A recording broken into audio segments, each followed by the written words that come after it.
I was on the verge of trading my ZV-E1 for an FX30, but there's one thing that got to me as to why I didn't. So you already know what's the deal with the ZV-E1. You know what the deal is with the FX30. The FX30 is a more professionalized video camera, whereas this is more centered for vloggers and short form content creators. Doesn't mean that this can't be professional.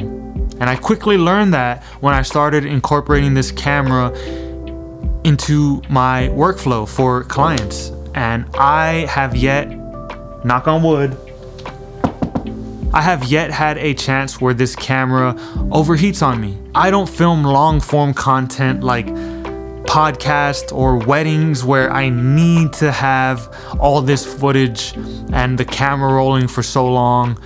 So of course my camera's not gonna overheat because I prioritize what I need to film and not just film everything. Because at the end of the day, if you film everything, yeah, it's cool, but you're gonna have all this footage to go through. The editing process is gonna take longer. You're gonna run out of storage even sooner because you're filling up your storage way faster.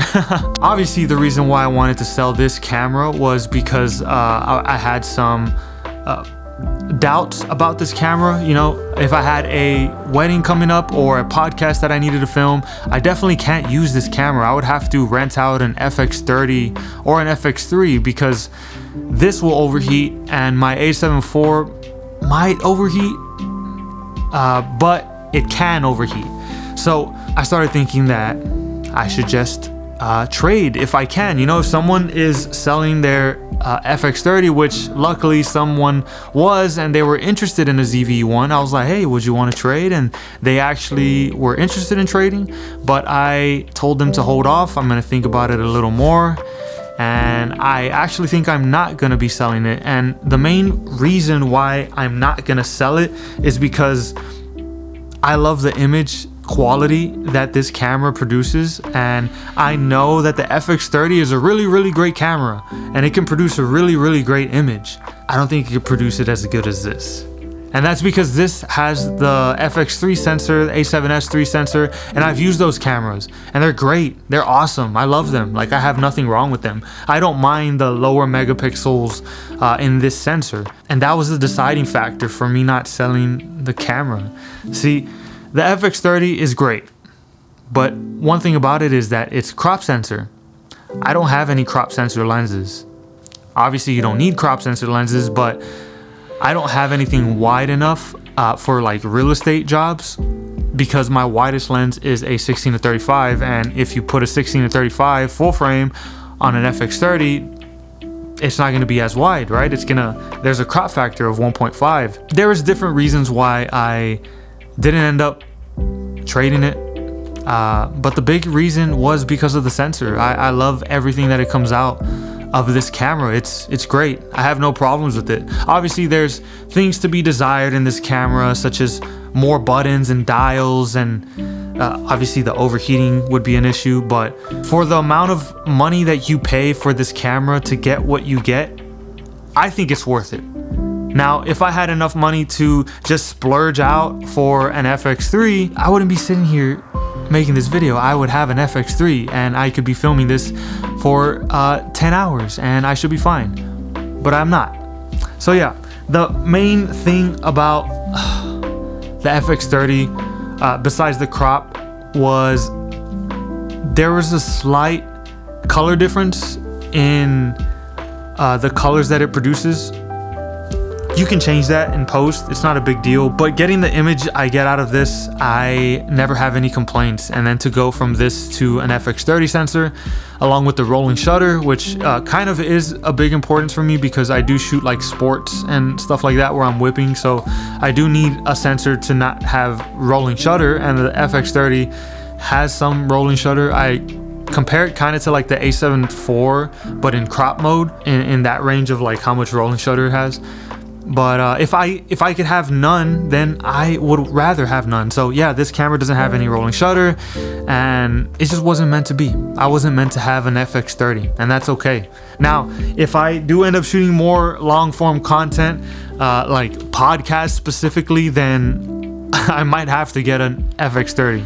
But I'm hoping that I can still keep my ZV-E1 and get an FX30 and not have to rely on, you know, trading or selling to get the value out of this to get the other one.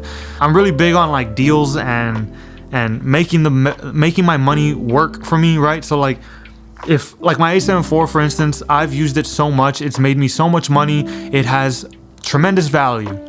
And so if I just sell this camera and then do nothing with it, but just like put some rims on my car, it doesn't make sense to me. I like my money to move into a more lateral unit, and if I'm gonna sell something, I'm assuming it's to get something else that's gonna make me more money.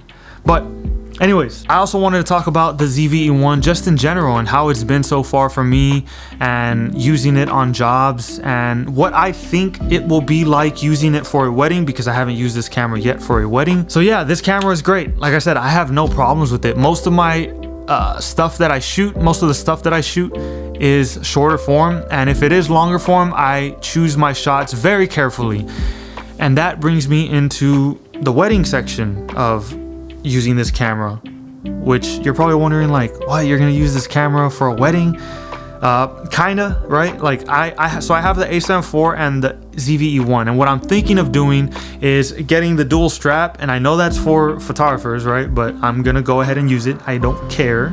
So I'm gonna go ahead and use the double strap. I'm gonna have my A7 IV and my ZV-E1. Obviously I'm gonna have to set like all the stuff, like the white balance and all that, make sure everything's ready. But I'm gonna try to shoot, you know, 70 to 200 on one and then 16 to 35 on the other. And so that way I'm not using my camera all the time, and it's getting me closer to a chance of overheating. So that, along with also just planning your shots properly. Like if you go into a wedding and you know, okay, I need to get the bride walking down, I need to get the first dance, I need to get XYZ, all these things, ABC, then you know that you don't need 10 minutes of the footage. You just need a good solid 3 to 5 minutes, or maybe not even 3 to 5 minutes, you know, because especially if you just shoot everything in slow-mo, which I don't, but if you do, then you don't really need like 5 minutes of footage for the first dance. You just need, you know, a really good solid 1 minute. So I'm gonna try that, and hopefully I can come back after I get that done and talk to you guys about how the ZV-E1 killed it at the wedding, or just in a long form content in general. But yeah, that's about it for this video. It's very short. I kind of just wanted to talk to you guys a little story about me almost selling the ZV-E1, and I'm kind of glad that I'm not gonna sell it, because again, the sensor is great and I think I'd miss it if I did sell it. And so although the FX30 would be better for long form, and I know I could rely on it more, if I just shoot my shots properly and choose the shots, I said shoot, but I meant choose. So shoot and choose. If you just choose your shots properly, then I don't really see there to be a big problem in the overheating aspect. So that's about it for this video, guys. I do appreciate that you guys made it to the end. This is kind of like a little short video. I kind of just wanted to talk a little bit about the camera, mostly talk to you guys about how I almost sold the ZV-E1 for the FX30. And some of you might like the FX30, and trust me, it is a really, really great camera, but I have the ZV-E1 and I really love it. And so that's it. See you guys.